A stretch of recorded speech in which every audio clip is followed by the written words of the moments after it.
നമസ്കാരം. ഞാൻ ബിജീഷ് വള്ളൂർ. നമുക്ക് Nifty, bank Nifty, fin Nifty വരും ദിവസങ്ങളിൽ മാനേജ് ചെയ്യുന്നത് എങ്ങനെയാണ്, ഇന്നത്തെ ഒരു മാർക്കറ്റിൽ എങ്ങനെയാണ് സംഭവിച്ചത് നമുക്ക് നോക്കാം. ഫിൻ നിഫ്റ്റിയുടെ ഒരു സിറ്റുവേഷൻ ആയാലും ഇന്നത്തെ ഒരു മാർക്കറ്റ് റെസിസ്റ്റൻസിന്റെ ഒരു താഴെയാണ്. റെസിസ്റ്റൻസ് അതായത് 23,100 റെസിസ്റ്റൻസ്, അതുപോലെ തന്നെ 22,950 സപ്പോർട്ട്. ഈ രണ്ട് റേഞ്ചിന്റെ ഉള്ളിൽ ഈ 950 ബ്രേക്ക് ചെയ്താൽ ഷോർട്ട് സെൽ ആക്റ്റീവ് ആവും. 905 താഴത്തേക്ക് ബ്രേക്ക് ചെയ്തു 700, പിന്നീട് ബൗൺസ് ചെയ്ത് നോക്കി കഴിഞ്ഞാൽ അറിയാം 22,650 സപ്പോർട്ട് നമ്മൾ കഴിഞ്ഞ ദിവസം നൽകിയിരിക്കുന്ന ഒരു സപ്പോർട്ടാണ്. അതിനുശേഷമായാലും ആ ഒരു സപ്പോർട്ട് ബ്രേക്ക് ചെയ്തപ്പോൾ വീണ്ടും ഫാൾ ആക്റ്റീവ് ആയിരുന്നു. ഈ ഒരു ഏരിയ ഇങ്ങനെ മാനേജ് ചെയ്യാനായിട്ടാണ് സൂചിപ്പിച്ചിരുന്നത്. അതുകൊണ്ട് കാര്യമായിട്ടൊരു ഓപ്പർച്യൂണിറ്റി അവിടെ ആ ഒരു ലെവലിൽ ഇല്ല. നിഫ്റ്റിയുടെ ഒരു സിറ്റുവേഷൻ ആണെങ്കിൽ നിഫ്റ്റി കുറച്ചൊരു കൺജസ്റ്റഡ് മൂവ്മെന്റ് ആയിരുന്നു മാനേജ് ചെയ്യാനായിട്ട് തുടക്കത്തിൽ. അതായത് തുടക്കത്തിൽ തന്നെ നിഫ്റ്റി 24,320 റെസിസ്റ്റൻസിന് മുകളിലേക്ക് സസ്റ്റെയിൻ ചെയ്തു. പക്ഷെ തുടർച്ചയായിട്ട് അടുത്തൊരു സപ്പോർട്ട് ലെവലിലേക്ക് നിലനിൽക്കുന്നത് ഷോർട്ട് സെല്ലാണ്. സെല്ല് ആക്റ്റീവ് ആകുന്നതാണ്. എപ്പോഴും ശ്രദ്ധിക്കുക. ഇൻ കേസ് പറഞ്ഞിരിക്കുന്ന റെസിസ്റ്റൻസിന്റെ മുകളിലേക്ക് പോയാലും അടുത്ത റെസിസ്റ്റൻസിന്റെ അല്ലെങ്കിൽ സപ്പോർട്ടിന്റെ ഒരു താഴത്തേക്ക് നിലനിർത്തി കഴിഞ്ഞാൽ വീക്ക്നെസ് ആണ്. അതിനുശേഷമായാലും നൽകിയിരിക്കുന്ന സപ്പോർട്ടുകളൊക്കെ ബ്രേക്ക് ചെയ്തു പോയിരുന്നു. സെൽ ട്രെൻഡിലായിരുന്നു നിഫ്റ്റി നിലനിർത്തിയിരുന്നത്. ഇപ്പോൾ വരും ദിവസങ്ങളിലായാലും നിഫ്റ്റിനെ മാനേജ് ചെയ്യാനുള്ള റൈറ്റ് സപ്പോർട്ട് റെസിസ്റ്റൻസ് നമുക്ക് നോക്കാം. വരും ദിവസങ്ങളായാലും നിഫ്റ്റിനെ ഇൻട്രാഡേയിൽ മാനേജ് ചെയ്യാനുള്ള റൈറ്റ് ആയിട്ടുള്ള ഒരു സപ്പോർട്ട് റെസിസ്റ്റൻസ് ഏതാണ്?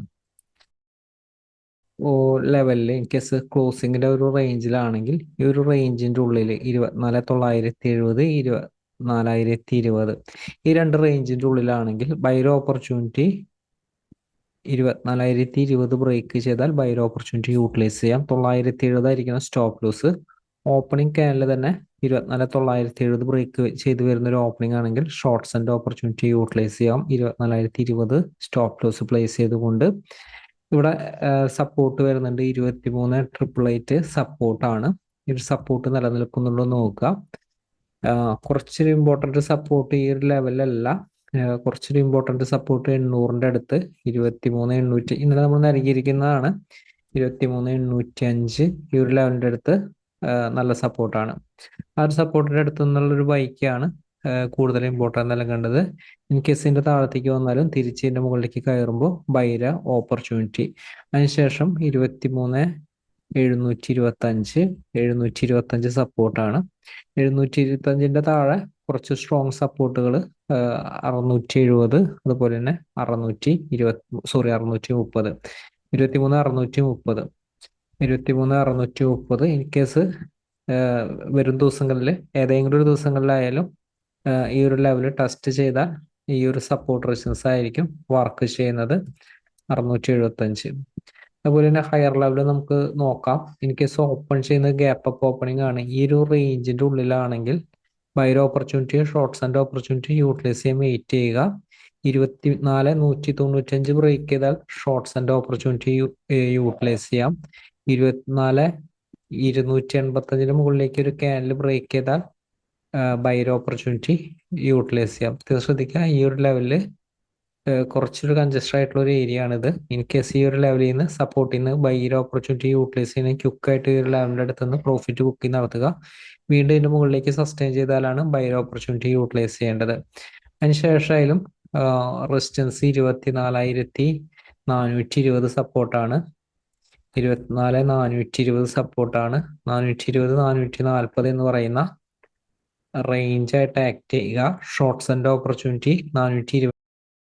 ഇൻ കേസ് ഓപ്പൺ ചെയ്യുന്ന ഗ്യാപ്പ് അപ്പ് ഓപ്പണിംഗ് ആണ് ഈ ഒരു ലെവലിന്റെ മുകളിലാണെങ്കിൽ ബൈക്കാണ് കൂടുതൽ സാധ്യത വരുന്നത്. റെസിസ്റ്റൻസിന്റെ അടുത്ത് നിന്നുള്ള ഷോർട്ട്സ് ആൻഡ് ഓപ്പർച്യൂണിറ്റി കിട്ടിയ യൂട്ടിലൈസ് ചെയ്യാം. 440ന്റെ മുകളിൽ 600ന്റെ അടുത്താണ് സ്ട്രോങ് ആയിട്ടുള്ള റെസിസ്റ്റൻസ് വരുന്നത്. 24,600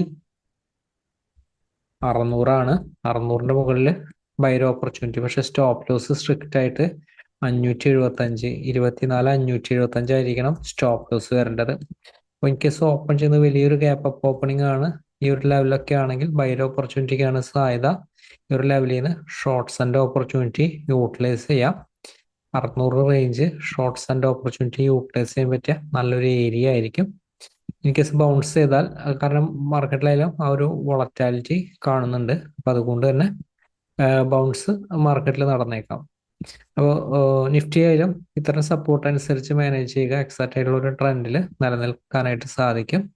നമുക്കിനി ബാങ്ക് നിഫ്റ്റി നമുക്ക് നോക്കാം. ബാങ്ക് നിഫ്റ്റിയുടെ സിറ്റുവേഷൻ. ബാങ്ക് നിഫ്റ്റി ഇന്നത്തെ ഒരു വർക്കിംഗ് ശ്രദ്ധിക്കുക. ഇന്നത്തെ ഒരു വർക്കിംഗ് ആയാലും എക്സാക്റ്റ് ആയിട്ട് റെസിസ്റ്റൻസിന്റെ ഒരു താഴെയാണ് 640 റെസിസ്റ്റൻസ്. 640 ജസ്റ്റ് ഒരു ലൈൻ വരച്ചു നോക്കി കഴിഞ്ഞാൽ അറിയാനായിട്ട് സാധിക്കും. 640 ആണ് ഇന്ന് റെസിസ്റ്റൻസ് ആയിട്ട് നിലനിർത്തിയിരുന്നത്. അപ്പോൾ വലിയൊരു ഗ്യാപ്പ് അപ്പ് ഓപ്പണിംഗ് ആണ്. ഈ ഒരു റേഞ്ചിലാണ് 50,440.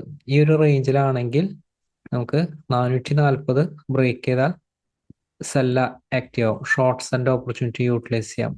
ഇങ്ങനെയാണ് നമ്മൾ ആ ഒരു ട്രേഡിങ്ങിന്റെ ഒരു പ്ലാനൊക്കെ നൽകാറ്. അതേപോലെ തന്നെ 49,910 പിന്നെ സപ്പോർട്ട് നൽകിയിരുന്നത്. ഈ സപ്പോർട്ടിന് ബൗൺസ് ചെയ്തിരുന്നു. അതിനുശേഷം 49,700 സപ്പോർട്ട് നമ്മൾ നൽകിയിരുന്നു. അപ്പോൾ വരും ദിവസങ്ങളിൽ ഏതായിരിക്കും റൈറ്റ് ആയിട്ടുള്ള സപ്പോർട്ട് റെസിസ്റ്റൻസ് എന്ന് നോക്കാം. മാനേജ് ചെയ്യാനുള്ള റൈറ്റ് ആയിട്ടുള്ള സപ്പോർട്ട് റെസിസ്റ്റൻസ് ബാങ്ക് നിഫ്റ്റിയിൽ എങ്ങനെയാണ് മാനേജ് ചെയ്യേണ്ടത്. ബാങ്ക് നിഫ്റ്റി സിറ്റുവേഷൻ ആണെങ്കിൽ ശ്രദ്ധിക്കുക, ഈ ഒരു ലെവലിൽ ഈ ഒരു ലോ വളരെയധികം ഇമ്പോർട്ടൻ്റ് ആണ്. ഈ ഒരു ലെവലിൽ ഇങ്ങനെ തിരിച്ച് ബൗൺസ് ചെയ്യുമ്പോൾ ബൈക്കാണ് കൂടുതൽ സാധ്യത. 49,600 താഴെയാണ് ഗ്യാപ് ഡൗൺ ഓപ്പണിംഗ് ആണെങ്കിൽ ചെറിയ ടൈം ഫ്രെയിമിൽ ഷോർട്ട്സ് ആൻഡ് ഓപ്പർച്യൂണിറ്റി യൂട്ടിലൈസ് ചെയ്യാവുന്നതാണ്. ക്വിക്കായിട്ടുള്ള ഫാള് മാർക്കറ്റിൽ കിട്ടും. ലോവർ ലെവലുകൾ കഴിഞ്ഞ ദിവസം നൽകിയിരിക്കുന്ന ലെവലുകൾ ശ്രദ്ധിക്കാം. ഇതിന്റെ മുകളിലാണെങ്കിൽ 920 റെസിസ്റ്റൻസ് ആയിട്ട് ആക്ട് ചെയ്യും. ഇൻ കേസ് ഓപ്പൺ ചെയ്യുന്നത് 49,920 മുകളിലാണെങ്കിൽ ബൈ ഓപ്പർച്യൂണിറ്റി യൂട്ടിലൈസ് ചെയ്യാം. 50,260 ആയിരിക്കും റെസിസ്റ്റൻസ് വരുന്നത്. അതിനുശേഷം 50,435 റെസിസ്റ്റൻസ് വരുന്നത്. അപ്പോൾ അതിനുശേഷം 50,650 റെസിസ്റ്റൻസ് വരുന്നത്. ഓപ്പൺ ചെയ്യുന്ന ഗ്യാപ്പ് അപ്പ് ഓപ്പണിംഗ് ആണ്. 50,260 താഴെയാണെങ്കിൽ ഷോർട്ട്സ് തന്നെയാണ് സാധ്യത. 49,920 ഹോൾഡ് ചെയ്യുമ്പോൾ ക്വിക്കായിട്ട് പ്രോഫിറ്റ് ബുക്കിംഗ് നടത്തുക.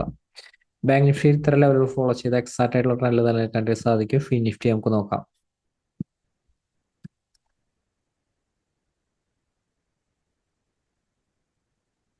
ഫിൻ നിഫ്റ്റിയിലെ ലെവലുകൾ, ലോവർ ലെവൽ കഴിഞ്ഞ ദിവസം പറഞ്ഞിരിക്കുന്ന ഈ ഒരു ലെവലുകൾ തന്നെ ശ്രദ്ധിക്കുക. കഴിഞ്ഞ ദിവസത്തെ ഒരു സപ്പോർട്ട് റെസിസ്റ്റൻസ് 22,440 480 എന്ന് പറയുന്ന ഒരു സപ്പോർട്ട് ലെവലുകൾ ശ്രദ്ധിക്കുക. 22,360. നമ്മൾ ഇനി ഹയർ ലെവലിൽ മാത്രമാണ് സപ്പോർട്ട് ലെവലുകൾ സൂചിപ്പിക്കുന്നത്. ലോവർ ലെവലിലെ ഈ ഒരു സപ്പോർട്ട് ലെവലുകൾ ഒന്ന് നോട്ട് ചെയ്ത് വെക്കുക.